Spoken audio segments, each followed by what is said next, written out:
alaikum. Alaikum assalam. Peace be upon all of the invited guests, awardees, and attendees, and Ramadan Mubarak to all of our Muslim families and friends currently observing the month of Ramadan.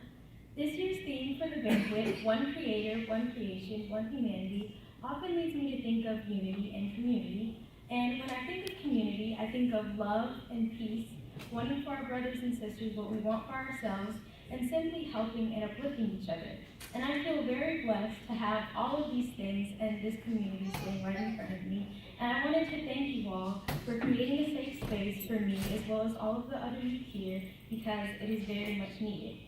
When we turn on our televisions, get on social media, or even go to school, it is unfortunately evident that the world is missing many of the qualities present within our community. It's missing love, respect, and genuine care and concern for one another. Ever since we were little, the youth in this community have been taught that we all come from one creator, we're all part of one creation, and we were all born with the same human nature, which is nothing but good. And given that this is what we've been taught ever since we are young, it can be hurtful and quite concerning to try to understand some of the things happening in the world today. And I'm sure I'm not alone when I say that I sometimes find myself wondering how did we get here? How is it that society is so technologically advanced with so many different ways to aid people, yet there are still many who don't have equal access to quality and affordable housing, healthcare, education, and healthy foods?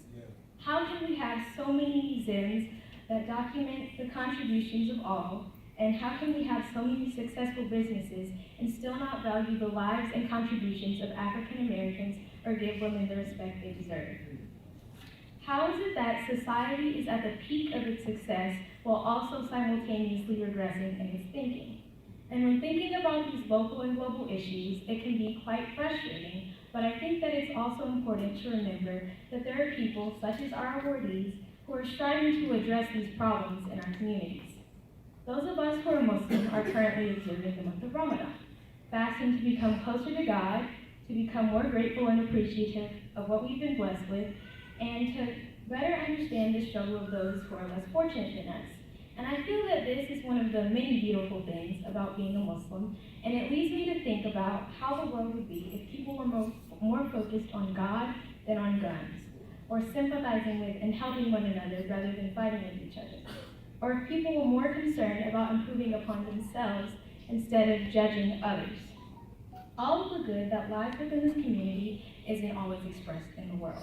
But when I think of the name of our banquet, promoting human excellence, and as I've heard the previous speakers and witnessed the previous awardees of prior banquets, I notice that they all have something in common. They have all been able to promote human excellence, not by trying to fix every problem in the world, but by using their talents and passions to improve it. My parents have always told my brothers and I that there are many examples and things to learn from God's creation. And while there are many examples of promoting human excellence that are visible to the naked eye in nature, I wanted to share one with you all that lies within each of us.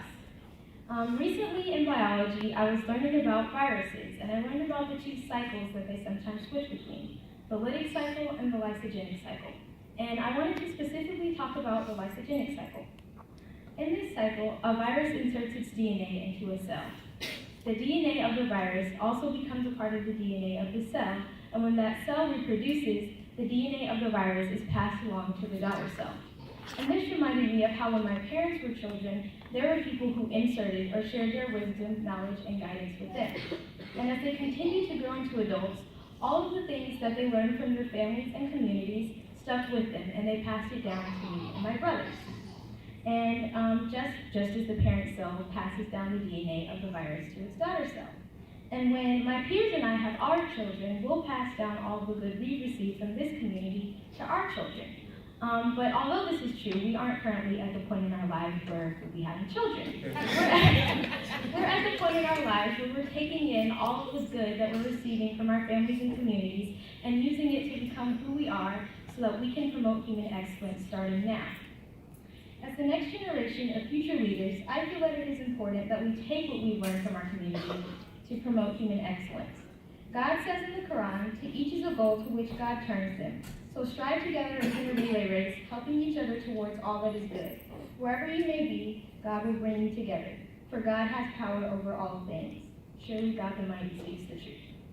All of our awardees have collectively served the Durham community in different ways, whether it be through business, health, education, good government, culture, humanitarian efforts, or interfaith dialogue.